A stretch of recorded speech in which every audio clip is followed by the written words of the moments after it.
Welcome back. We're not done with the conversation around what's going on the Plateau. We're being joined in the program by the chairman of the 19 Northern States and the FCC, Reverend Joseph John Hayab. He joins us from Abuja studios, as well as Mr. Samuel Jato, Secretary to the Plateau State Government, joining us via Zoom. Gentlemen, thank you so much for coming on the program. Let me start with you, Mr. Jato, from the government angle. We just spoke with a general who has been at the operation theater and is giving his own diagnostics as far as this issue is concerned. In terms of his characterization of the challenge being faced on the Plateau, he feels that it's less of ethnicity and religion, more of criminality. How do you characterize it, sir? Thank you for having me on the program. Good morning. First of all, I think Abundu, my good friend, yes, he did a very good job while he was here on the Plateau. And he touched on some of the matters, but he didn't paint a good picture. First, I want to make a correction on the impression we're having. The Plateau issue that we're facing today, it is because of the last incident that we're talking about the Plateau, but in context, it is the entire landscape of northern Nigeria that is affected by these issues. So let's not isolate Plateau, because that gives a negative narrative to the state. And that is one of the issues that we need to correct now. The issue at the crux of the matter is land grabbing. The issue of ethnicity and all that, I think they are just on the side. It is land grabbing, because how do you explain when you kill people, you maim, you clear them up, and you take over their homes and their farmlands? What is that? That is land grabbing. So when there is, he was painting a picture. The last incident was not a reprisal, because we don't know what happened before this happened. In the afternoon around 3 p.m., the people in Hurti village were just going about their normal activities, and people came in a motorcade of over 20 motorcycles and started shooting sporadically within the village, passed, and as the women and children and everybody ran out of the village, they now started burning the houses. They looted their farm produce, their potatoes and all. What do you call that? It is theft, it is land grabbing. It is banditry. And that is what is across the landscape of northern Nigeria. It is not synonymous with only Plateau State. So, because I'm trying to understand, so on one hand you're saying it's land grabbing, but it looks like on the other hand there's also the element of criminality. Is it that they chase these people out and take over their land, or they just take their spoils, kill them and go away? What exactly is the picture here?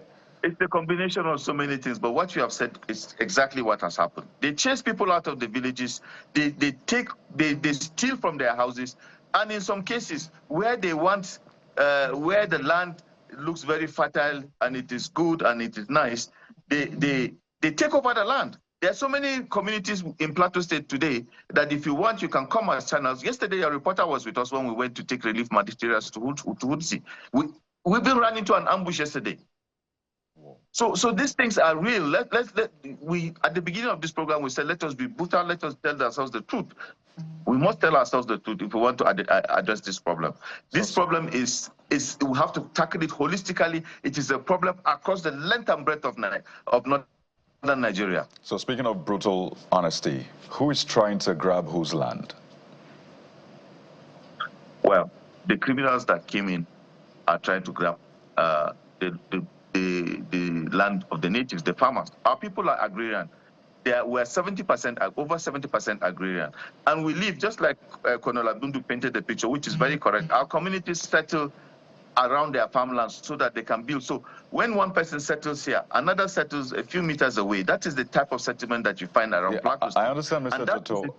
I just wanted to be clear in terms of identity, because I imagine that the government has the identity. This is the narration I got yesterday unknown? From the village head in Hursi. When we went, the reporters were there. When he narrated to us, he said the attackers were Fulanis. Okay. Let's take you to the Reverend. Reverend, I'm sure you've heard both the retired general, you've also heard the SGF, the Secretary to the Government, SSG rather, of Plateau State. What is your own interpretation of what is played out here? Because we have a lot of version depending on who we speak with. Thank you very much for bringing me up. And sincerely speaking, the trouble in the Plateau, as the Secretary to Plateau State government said, it's not just in the Plateau, it's actually in most communities that call themselves the Middle Belt. The challenge is that every day you wake up, some strange people will come and attack you, come in numbers, attack women, attack children, wipe out an entire community. And you ask yourself, what exactly are they looking for? And that's why the interpretation is that it's land grabbing, because when you create fear in the minds of the people, you chase them away from their ancestral land, you take what rightfully belongs to them, and probably after some months or years, they cannot come back because they are not certain if things are well, then strange people will come and take that place. And so that's where the land grabbing comes in. But you cannot also do away with what the general said. You know, I've been in development work for some years, and I used to argue a lot with people who say that our crisis is farmers' herders, and I say, no, wait a minute. I grew up to know farmers' herders conflict. I know the herders do, or the farmers or the herders do not have gun. I don't know them for killing women, for killing children just because someone encroached in a farm or an animal is killed. They may exchange words angrily, but they have a way to settle it. But we have criminals who have taken over our land, who come with sophisticated weapons, who come in the night, who kill women, kill children, kill husbands, destroy everything, and you still call them herders or farmers. This is where the use of those terms becomes quite complicated and continue to extend this evil.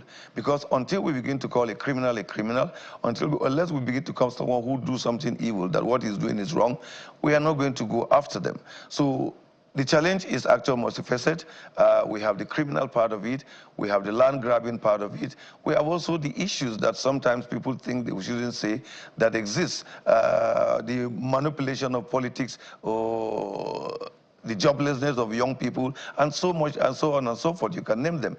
These things keep going on. And you ask me a question, why the Middle Belt? You all know that the land is fertile.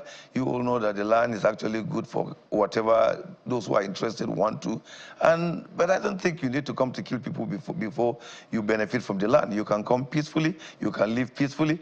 Because I grew up to know that our people are accommodative, and they have accommodated a lot of people many decades ago. And those people farm and even grew up to say they belong to that community, and nobody asks them questions. But when it becomes you go after people's life, you destroy their farmland, you destroy their homes, you kill them. And sometimes, you know, in order to make it look big, they destroy their places of worship. And that's why you have so many versions and you have so many things. But the most important thing I want to dwell on is these people are criminal, and when we call them criminal, we know what to do with them. These people, if they come for land grabbing, they should know that in every land, even though everybody comes, but there are people who own the land. So we cannot continue to fold our arms and allow this evil to continue and create fear. And when you have fear in the minds of people, then there's no production. Is there for you a religious angle to this? Because it's important to understand all of the different facets of this. So we're able to handle it holistically. So it's not just piecemeal here and there. Is there for you also a religious angle to this? Because as I said earlier on with the general, there are those who are saying it from different angles. Some say, well, there's a religious bit, there's an ethnic bit. You say, well, it's just land grabbing, but you can't rule out all of those other angles. So I'd like to confirm from you if that is indeed the case. Yeah, you see, whether we say it or we don't say it, the criminals have a certain identity. And when they come, they chant religious identity.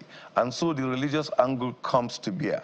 A larger number of the farmers are of certain religious identity.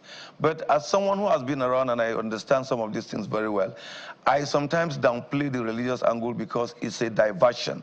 Is deliberately to divert attention, because a criminal will want to hit on Christians so that, hey, it is Christian versus Muslim. But there are many other innocent Muslims who are suffering because of the attitude of the criminal. Or the criminal will hit the Muslim, it is Muslim versus Christians. But there are other Christians who are suffering, where the criminal is having a field day. And when we concentrate on this religious angle too much, we divert attention from hitting the criminal or from going after the criminal. I quite agree that the criminals use religious cover, they use tribal cover, but they are criminals.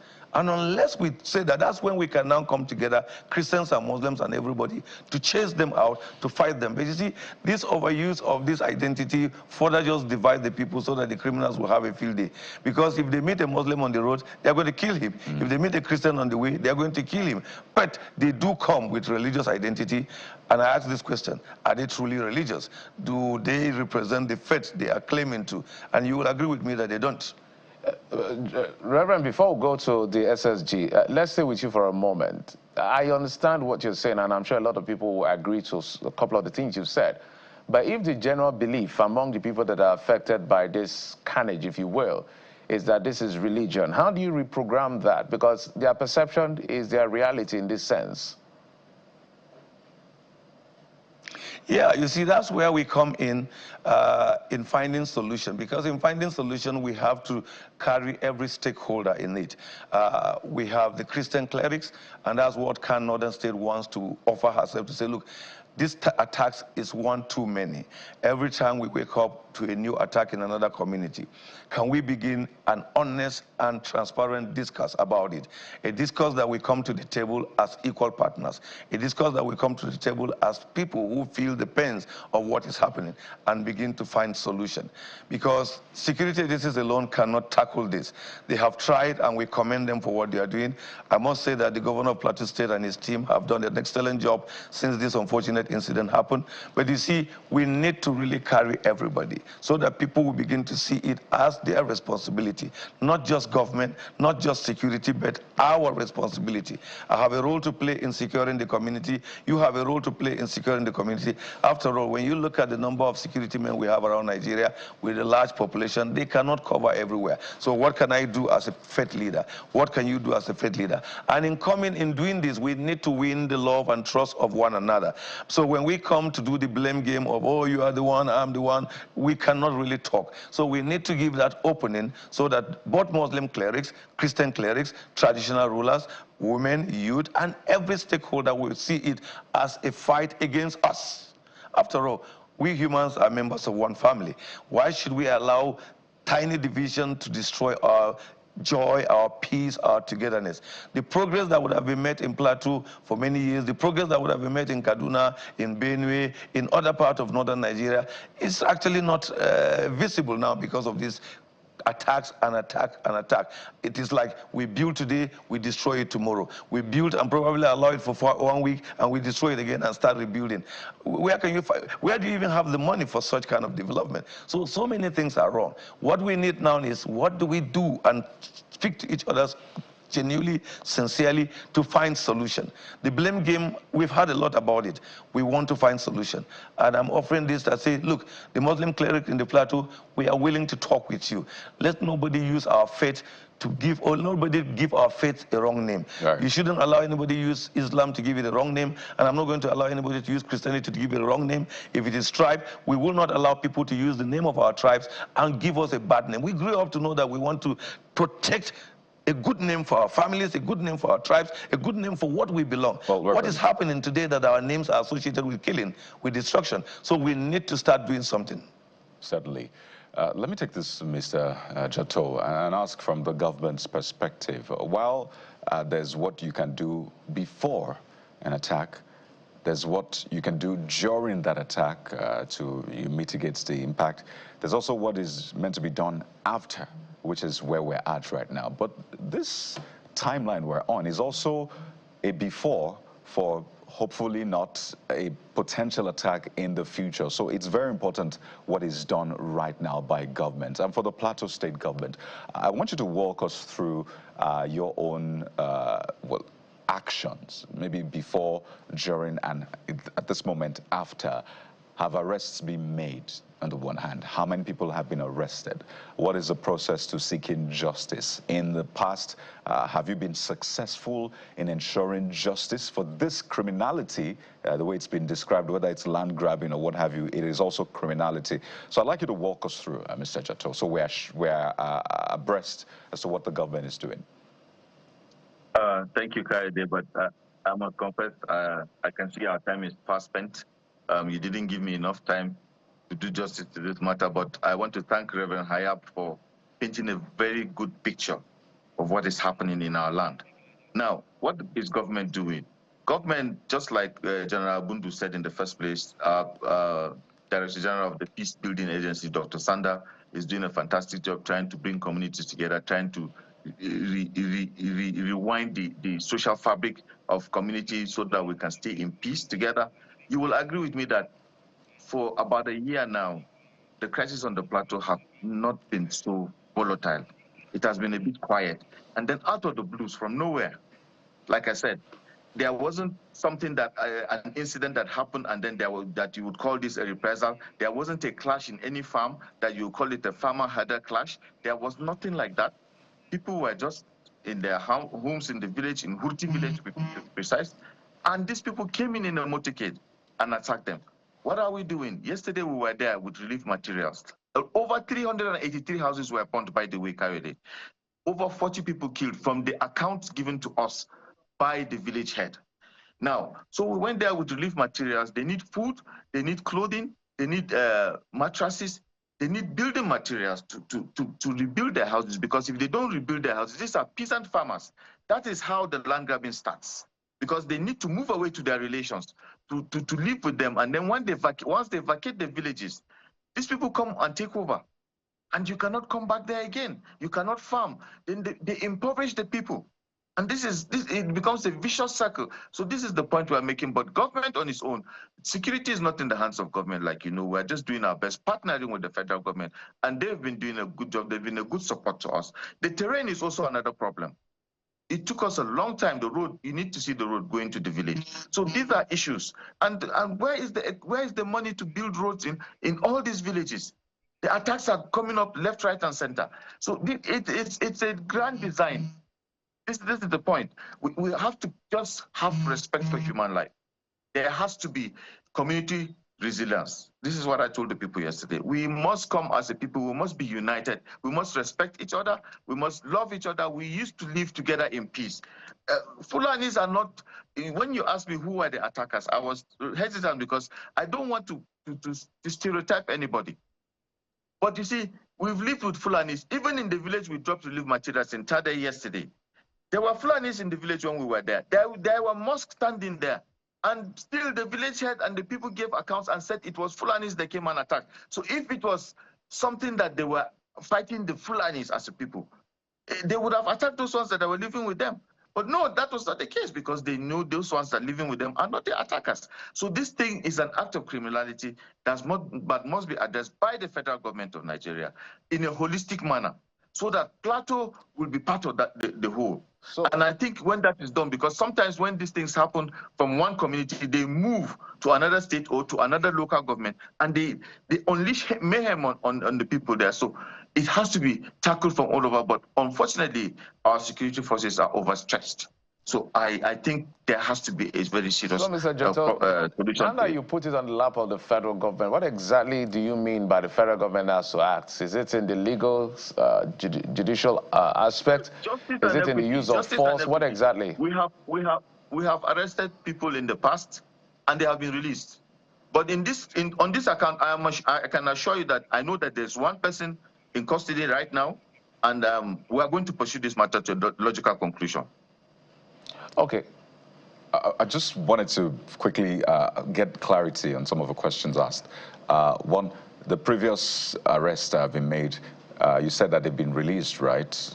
Or they didn't really go the way you wanted it to go. How many people have been arrested now based on your interaction with security forces? And secondly, when you say the terrain is bad to some of these areas, why aren't we having roads fixed? If that's one of the challenges, why aren't we fixing the roads? And that's talking about the government now. Fix the roads, ensure that there's at least some sort of infrastructure to ensure access. Kayode, you are a Nigerian. Government cannot fix all the roads in all the villages at the same time. It's a piecemeal solution, and we are scattered all over the state. Plateau is a rocky terrain. It's a very difficult terrain. So these are issues. What I know about who the arrest made, I am sure of one person in custody with the STF right now. Investigations are still ongoing, and I'm sure more arrests will be made in the near future. Okay. So let me go back to the Reverend in just if you can do it in 30 seconds. So From where you sit, where are you beginning from in trying to resolve this, you know, from the religious angle? Just so that you put it on record, sir.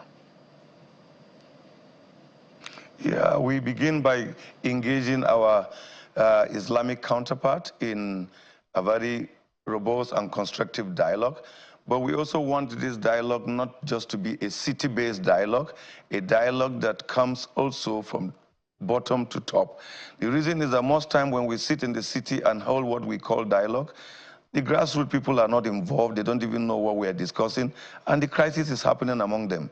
So we are going to be suggesting this idea of, look, let's go to these communities. Let's engage these people in dialogue. Let's build their capacity to understand how to resist external influence. And let's see how we grow up from there. I'm believing that when we talk, there will be less fighting. But when we don't talk, we continue to suspect one another, accuse one another, and the evil one penetrate among us and cause us pains. Well, thank you so much, gentlemen, for coming on the program and for giving your perspective on the issue. Reverend Joseph John Hayab, the chairman of CAN in the 19 northern states and the FCT. Also, the secretary to the Plateau State government, Mr. Samuel Jato, joins us via Zoom. Thank you so much for coming on the program. We appreciate it, and we hope that peace will be permanently restored on the Plateau. Thank you very much. Well, from there, we will take a break, and when we come back, we're going to talk about political parties, internal democracy, deepening democracy, and sometimes the conflict as to between, you know, constitution and party rules and regulation. I'll break it down right here on the program. The party men will be joining us right here on the Morning Brief. Join us again.